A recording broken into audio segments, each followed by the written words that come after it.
Morning everybody. I wanted to talk about step 6 today. I'm currently on a step 6, talking about like character defects and stuff. I never really knew what a character defect was, and I didn't really knew what sort of what a character, like, you know, and I thought characters like were things that fucking lived in cartoons, mate, you know what I mean? But I never realised that I had these like things and these images for myself in which roles that I would play that was defective to me and the results that I was getting from life, and then because of the results that I was getting back, or the response that I was getting from life due to the way that I was acting, would also then reaffirm me into acting in another way, if that makes sense. It's like a massive character defect would be like laziness, basically. Laziness, so I'd be lazy, and then through the consequences of laziness, you know, like the world would reiterate that back to me, and I would then start living in the consequences of being lazy. Say, like, you know, for instance, of like, you know, just like not going to the gym, you know, or not going for that run in the morning, not turning up for myself, you know, not staying active, and you know, I start to get a bit fucking chunky, and I start feeling a bit sluggish, and I start feeling a bit, and it starts to eat into, like, you know, other stuff, because I'm just not happy, you know, when I'm feeling, when them endorphins are not being created for myself, you know what I mean, and I feel a bit bad, and then because I've been lazy, I go into another character defect, which is self-pity, low self-esteem, and in that self-pity, it's like, from that, I'd sit with that for a while.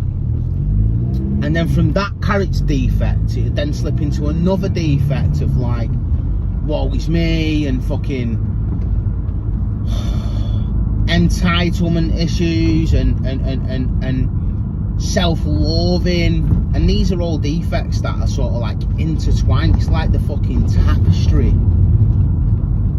of my life, and all these are defense mechanisms. And you know, I'm trying to think of another character defect that sort of like has a massive role in my life, you know, and simple as wanting to be controlling, and being controlling feeds fucking all of them, you know. It's like somebody wants to be in control. There's a part of me that likes the feeling of being in control, and that is a defect, because what I'll do is I'll overbearingly trying to control a situation. I'll overbearingly try and control a situation, people, places and things, and when I don't get that instant ability to control somebody, and everybody just doesn't fucking bow to everything that Neil wants, I instantly go into another character defect, which is called manipulation, and I will start to manipulate people into thinking that my idea is the best idea for everyone. And then when I can do that very nicely, you know, I can be very nice, can be blasé, like, come on, yeah, this is the best way you can do this, mate. And when they don't listen to that, and people, you know, I find that people don't start bowing to me, I go into that fucking arrogance mode, you know. My way is definitely better than your way, mate. If you just fucking listen to me, you know, all that stuff, that's what happens. These are all like defects of character, and I never even knew about this, you know. When most of my defective characters, you know, I was sort of like unaware of that, you know. These are things that I've like sort of learned and adapted as I've grown up, so they just become a part of me, which is more of a subconscious side of my life, and they just run, you know. And now I'm sort of like becoming awake to these things, and I'm writing about these character defects in the way I act, in the way I think and I feel, in the way I conduct myself, and also being able to tech other people people's lives and feelings and thoughts into consideration, I've instantly like took a step back from Neil and his life for the brief moment, and I can start to reevaluate a situation and not always living in that defect. You know, this is like the first part of having an awakening, is spotting a defect or seeing a defect wanting to come in.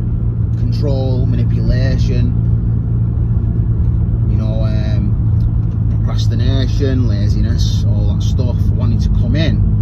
Me now knowing that these are going to be defective, and me knowing that these, and I am going to at one point sort of like have to deal with the consequences of these. Now I know not to do them, and I know sometimes it's like I have to lean into an asset. You know, I have to apply a spiritual principle. You know, where when it comes to control, I just have to go and allow faith to take over. And when I feel discouraged, I have to let courage take over. You know, to be courageous doesn't always mean to take action. To be courageous sometimes means to just let life be life. And because going, I want to control everything.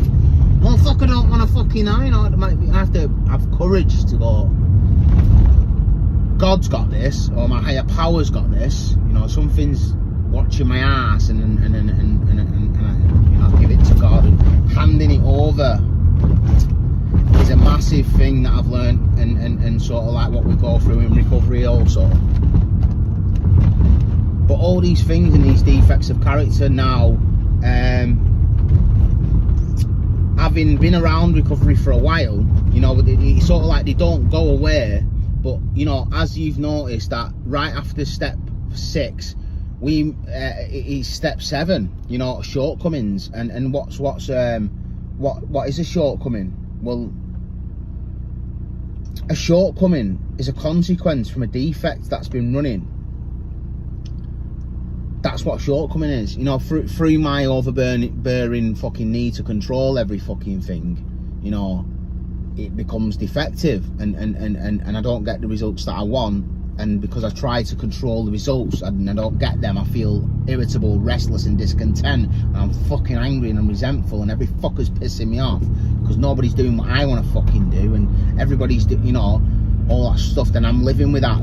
That's my shortcoming. You know, that fucking anger, bitterness, resentment. Life's doing me fucking head in because nobody's fucking singing to Neil's tune. You know, a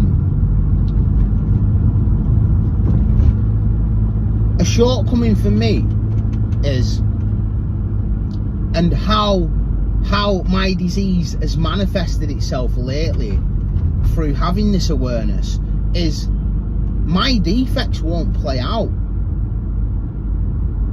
I have the ability to go,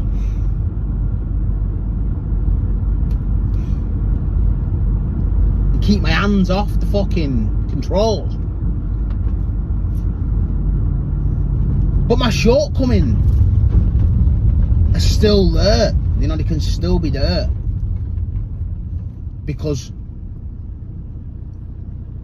I want to control something, or want to act out in a certain way, but I won't act out in that way. My actions will be different, but it still creates the same thoughts and the same feelings of being out of control, feeling unfaithful, you know, and that's where my step 3 needs to be reaffirmed. That's what really makes my step 3 go, hang on a minute, Neil, you need to go back to step 3 here, mate, because if you had faith in a higher power, you wouldn't be feeling like this. And if you really handed it over, you definitely wouldn't be still trying to control it, and you definitely won't feel this resistance inside to feel the need to have your fucking finger in every fucker's pies. You know what I mean? It's like fucking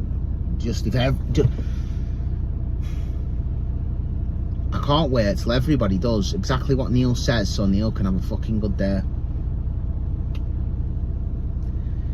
Yeah, if you're fucking like me, you're gonna get that. You know, I wish everybody would just fucking do what I tell them to do, so I can have a fucking good day and get on with myself. You know what I mean? Me, fucking me. Defect. defect. And what happens is I don't act out on these defects because I don't want to fucking feel the anger, I don't want to feel the fucking shame and the fucking thing. I can't be arsed saying fucking sorry. That's what it is, because I'm too fucking proud now, you know, pride, all that shit. So I don't even say sorry anymore, you know, because I don't act out on the defect. But the consequence of me not acting out on a defect and also not letting it go, and also not allowing God into my life to sort of like, and having that lack of faith creates fear, creates that irritable, restless discontent, and the fucking cog turns. Click. And something else will happen throughout the day, and that guy will pull out in front of me and the cog will turn. Click. And before you know it, the fucking spring's loaded, right? And I'm on my fucking knees and I'm all up in here, and I'm all up in here, right? And then it starts to spill. And when it starts to spill, I feel fucking really shit, and I act out on a defect long before I've let go of the defect, because I'm not in the fucking point where I'm like asking God to remove. Am I entirely ready to have God remove? Entirely. The fucking, it's in the fucking, it says it right there, entirely. Yeah, I won't act out on a defect, but then I'll think that I can fucking handle it myself, and I won't hand it over to God because I'm not entirely ready to let go of control. I will only let go of control to a certain extent in which I can get away with controlling the shit that I can't get away with, and that will affect my ego and pride. I'll get away with, you know, if I can subliminally control some of the fucker into doing what I want to do and get away with it, I will do, instead of handing it all entirely ready. Am I entirely ready to allow God to remove this defect? Am I ready? Am I ready? Are you ready? Because if you're not ready, this is what's going to happen. You're going to end up restless. You're going to end up irritable. You're going to end up discontent. The coil's going to start loading itself up. The spring's going to get tighter and tighter. You're going to get fucking angst here. You're going to be all up in here again. You're not in here. You know, and this is what it means to have God remove them. Because you cannot be acting out on defects, but they're not removed. And when they're not removed, you start. You're not in step 7. You're not in step 7. You know, it's fucking like, it makes sense. Do you know what I mean? I hope this makes sense. But this is what step 7 means to me. I was entirely ready to have God remove all these defects of character. You know what is a defect? Because sometimes me being controlling and manipulative wasn't a defect. You know, it got me what I fucking wanted. It got people acting the way I wanted them to act. It got me results sometimes. It comes with its consequences. You know, it comes from a lack of faith. It's like it comes from fear. And you know, when this is what it means to have God. This is what it means to be entirely ready to go, you know what? I want to play out on this defect. Fucking straight in. Bang. Line of the will. Fucking kneel out of the way. I turn. I pray. I meditate. I fucking ask God. I don't fucking ask him. Sometimes I beg God to remove these defects of character. Fucking help me get these defects out of my way before I hold on to him, thinking that it's okay to do so, because I'm not entirely ready to have God. I'm not entirely ready because I still think that I'm in control, even of my thoughts and my feelings, and that I'm running the fucking show, and all that shit that goes on, yet again, causing me to be irritable, causing me to be discontent, causing me to be restless. I've got to remind myself that I'm seeking freedom today. I'm seeking freedom from not only active addiction, I'm seeking freedom from myself. And if I can't seek freedom from myself, how the fuck am I meant to recover? How the fuck am I meant to heal when I'm constantly causing myself discomfort? When I'm constantly manifesting my own discomfort? How can I get anywhere when my step 3's on its fucking ass? fucking love step 6. I love step 6. I love this time through step 6. If you've never done a step 6, it's like a step 4 with a whip up your ass and a reminder of step 3 and step 1. Yeah, fucking love this stuff. Stay blessed, guys. If you're on a step 6, I'd love to hear your fucking opinion about it. You know, stay blessed, stay free. And another thing is, a quick one before I go, step 6 isn't just another reason to start kicking fuck out yourself. You know, this is a journey of self-love, a journey of self-development. This is learning that, you know, it's learning to hug the cactus, so to speak. It's learning to love them fucking ugly bits of you and embrace the journey. God, thank you for leading me this far. My higher power, thank you for allowing me to share this message. Thank you for allowing me to share my experience, strength and hope with those who still suffer, including my fucking self. Stay blessed.